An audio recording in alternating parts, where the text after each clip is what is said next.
discussion with the vendors, and as Yoltzi brought up, sometimes the vendors are just like, why would you do that? It's not supposed to work like that. Why would you do that to my stuff? Like, just dance, man. You guys ready? I think so, yeah. All right. Well, have a round of applause and take it away. Thank you. Hi there. I hope everyone's having a good DistrictCon. It's certainly fun. I'm here with my team today. We're all undergraduate students at George Mason. We're representing the Mason Competitive Cyber Club. I'm going to let everyone do their introductions and just get straight into the cool phone stuff. My name's Dylan. My name is Daniel. My name is Ryan Murphy, hacker handle VWing. And today we're going to be showcasing a couple of bugs. We actually have 2 slots back to back. So first we're going to be doing our talk titled, or our show off called WANderlust. It's focusing on the UPnP service of our target. Our target is the Netgear WNR A54T. It went end of life back in 2018. And there's some pretty easy wins, but they're all cool. So Danny, you go first. I'll let Danny take away the first bug. Okay. So funny thing first is that this is the same router that my family used, so that's kind of why we chose it. But yeah, straight to the first bug.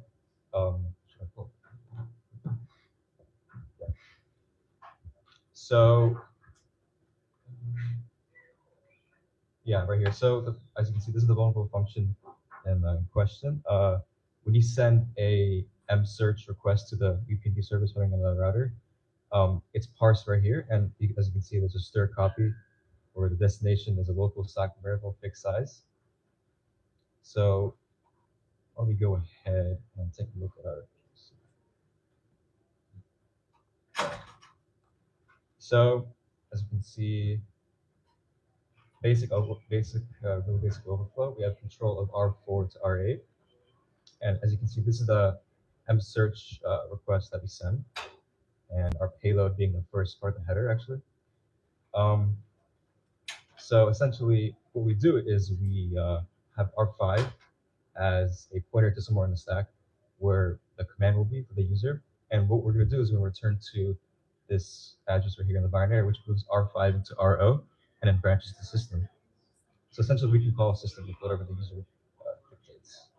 So why don't we go ahead and give this a shot.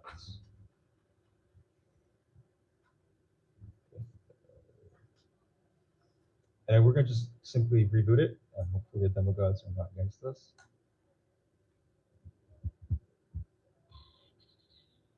I guess the UPnP service is not running.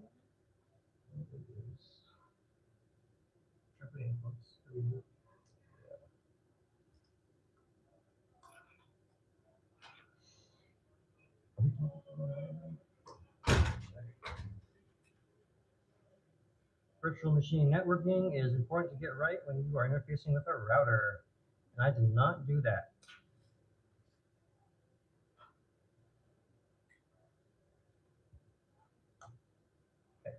Okay, one more time. Hopefully it works. Let's go ahead and do that. Okay, now I'm connected. All right, there we go. Finally, it's rebooting. So there you go. Our first exploit down. All right. Textbook stack buffer overflow with stir copy. Yep, you find them a lot. So much that there's multiple of them in our target. So our second bug is sort of the same. The previous bug targeted the host header of msearch requests. So this one targets a different header, of course. So we see a similar thing going on here. We see a string copy from the ST header directly into a stack-based buffer right here. There are actually 2 paths. The first one copies after UUID if a double colon is not present, and the second one copies everything between UUID and the double colon. So we're just going to go the first path. msearch headers are super easy to send, and also UPnP is on this router, and most, I'd say, on the WAN. That's kind of the whole point of the UPnP service, is to discover stuff. So all these attacks are unauthenticated and can be hit WAN side. Luckily, no one really runs these.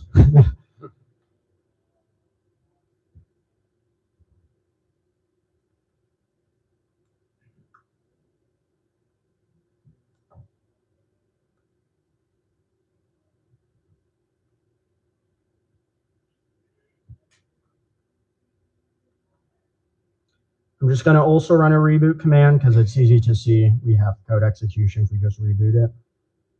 And we see it works. Nice.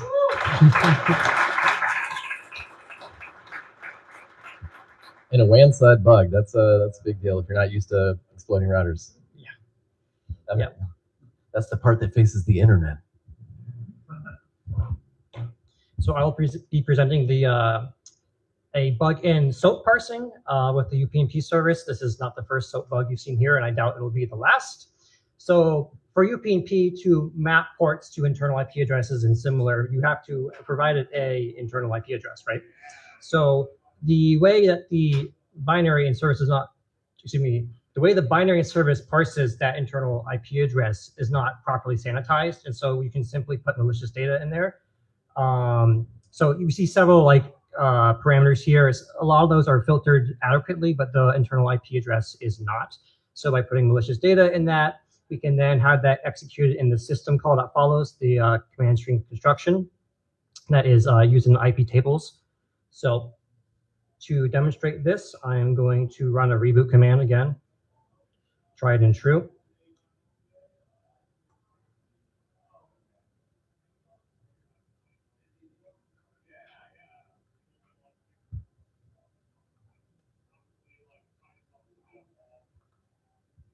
Okay. And we see it's rebooting. All right.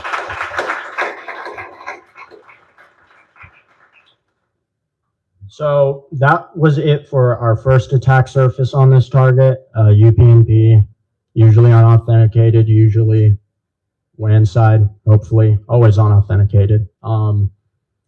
Big, simple bugs, not so simple effects on your life, right? Hopefully someone doesn't figure out more bugs and just scans the internet looking for these routers. But there tends to be a lot of stuff like that, especially if you're just searching for deprecated calls. So appreciate it all.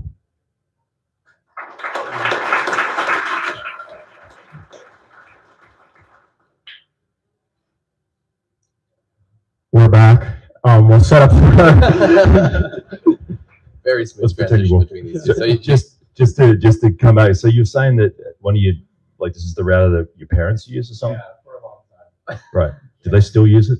No. That's good. All right. Good to know. Not anymore. Sorry?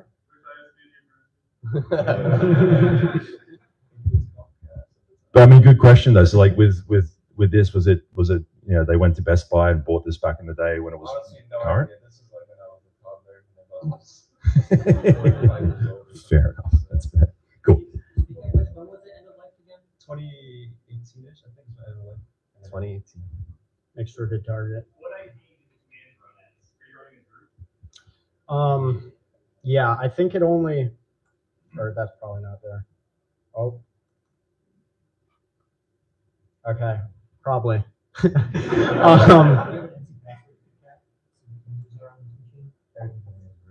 Yeah, It looks like it's running everything's as running root. root. So, Very typical router moment. Everything runs as root. all right. Classic pound shit. Pound prompt. We'll get to our second attack surface. So our second attack surface, it's been a long day, is targeting the HTTPD binary, also a popular target. All our attacks for this one are command injections, and they follow the same pattern. So there are very likely much more of them, just copy and pasted throughout. These ones are all authenticated. These Netgear routers have a default credentials of admin password on configuration on factory state. And most of these vulnerabilities contact the post CGI endpoint on the web interface. It's funny that this exists because the post CGI endpoint just lets you arbitrarily change NVRAM. So we could just change NVRAM variables through the interface that are used in system commands that are used by the HTTPD binary, and that's mostly what we do, and it's copy and pasted throughout. So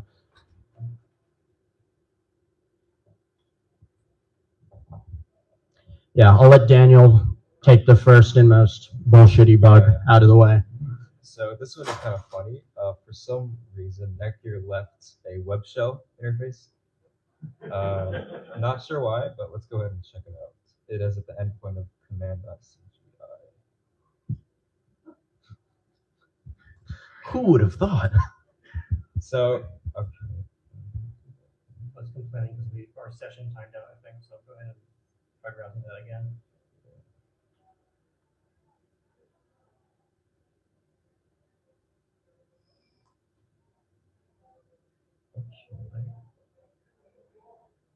It wouldn't be a live demo if something didn't go unexpectedly, right?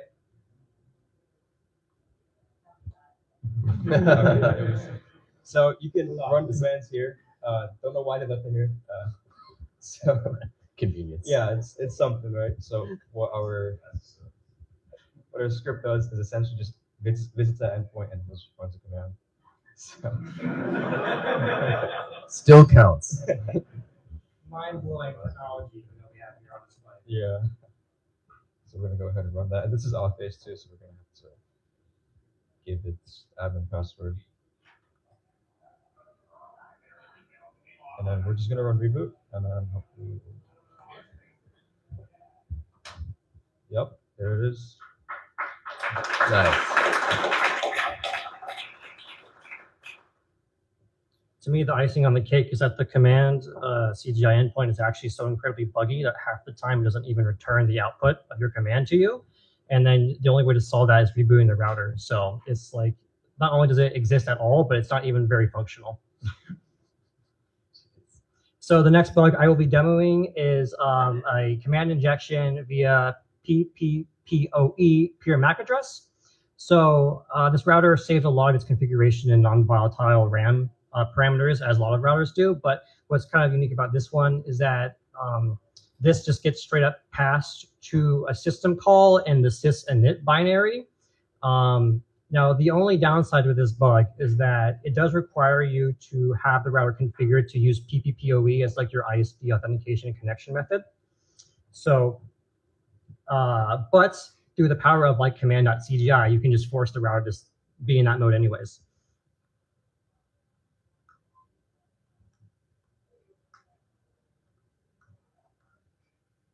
And so because this gets executed at boot, if I was to put reboot as the parameter to get executed, we would potentially brick the router. I am not going to do that. So I'm going to echo to a file. And because the router just spams ping in the UART terminal, I'm going to add some new lines into this so we can actually see the catted file without waiting 6 minutes for those pings to finish. Okay.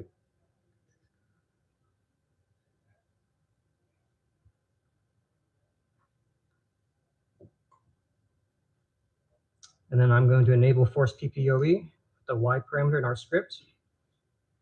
And the script also has the router go ahead and reboot so we can see the command injection execute upon boot.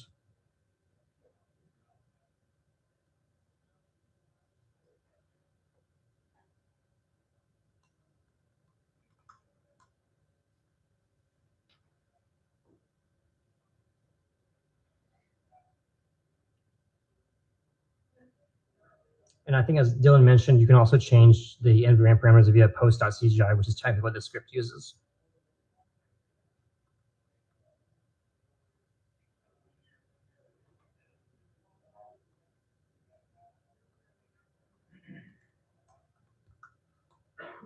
Okay, I misspelled pwned, but you know, that's how it goes sometimes.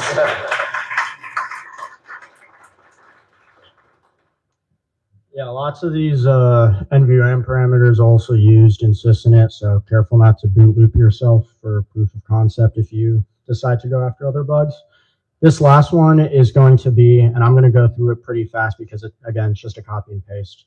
And this isn't our last one, second to last one. Where's Binja? Okay. Is another NVRAM parameter send mail. So the router lets you automatically send emails in the case of certain events triggering. So this is again setting the email address to something bad and then triggering that send mail functionality.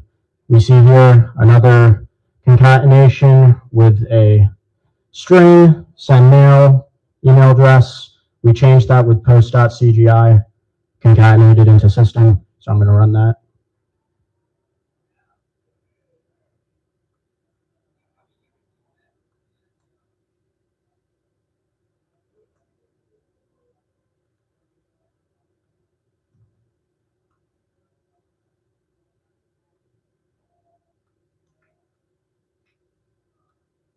This is not consistent, right? Oh yeah.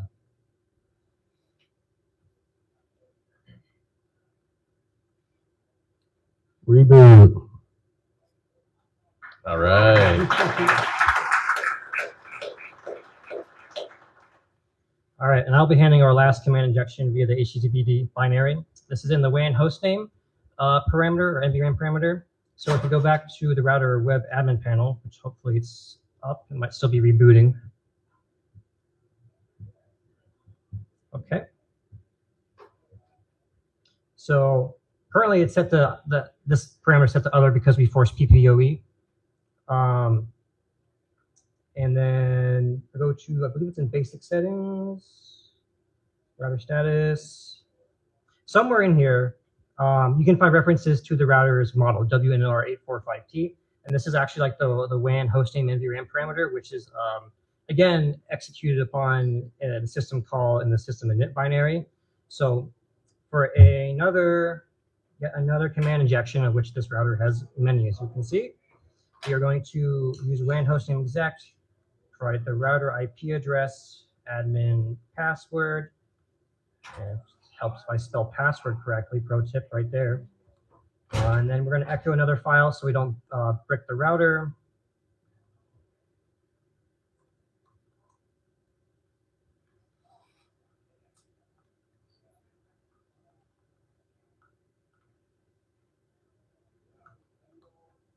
Okay, let's fire this off.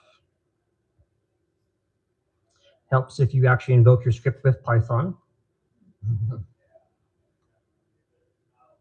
Okay, you see the router rebooting again to force the execution of this injection upon boot.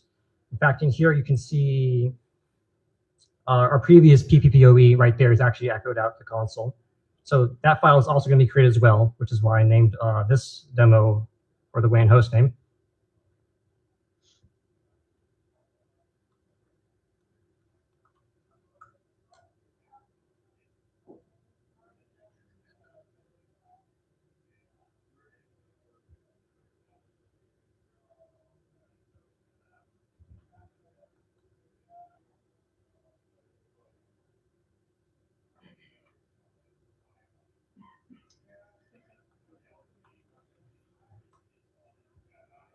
Okay, the new lines did not encode correctly, but if I just cat this out a lot, you can see that our write to this file in the temp directory was successful.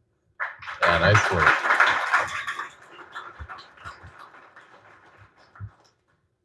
Also recall, these are all committing to NVRAM, so they're persistent, which is pretty funny. Again, it's kind of weird. They just let you change NVRAM from the web interface, but they also have a web shell, so not really. Thank you all for watching our demos. Yeah, let's hear it for a team of undergrads coming out and presenting in front of a security conference.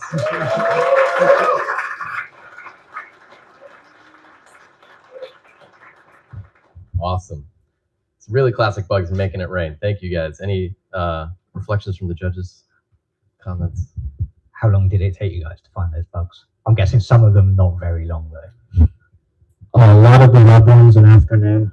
And the UPnP ones also quick. I've found two of them the same day I started looking at UPnP. So that CMD.CGI, did you happen to go looking for that elsewhere? Like on other families or similar firmware? We haven't.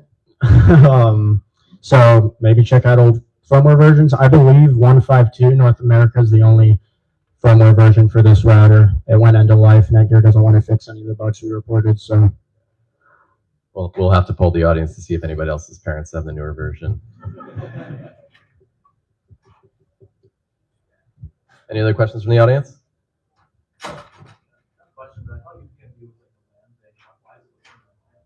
I don't know. It's So the same reason they have CMD.CGI. Right? this gentleman asked why UPnP is exposed to the WAN. It is. We tested this over the WAN. UPnP is facing the internet, so it's the only service facing the internet. One of our exploit chains we didn't demo here was to just use PnP functionality normally to port forward the web shell. So, any other questions?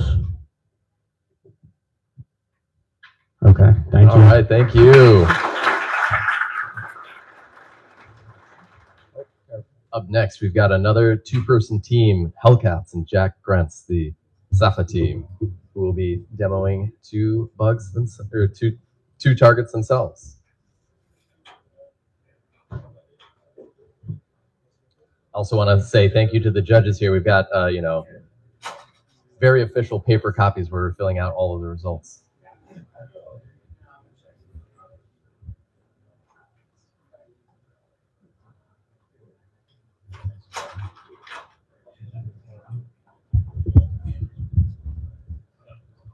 If anybody wants a jacket like mine, come find me afterwards.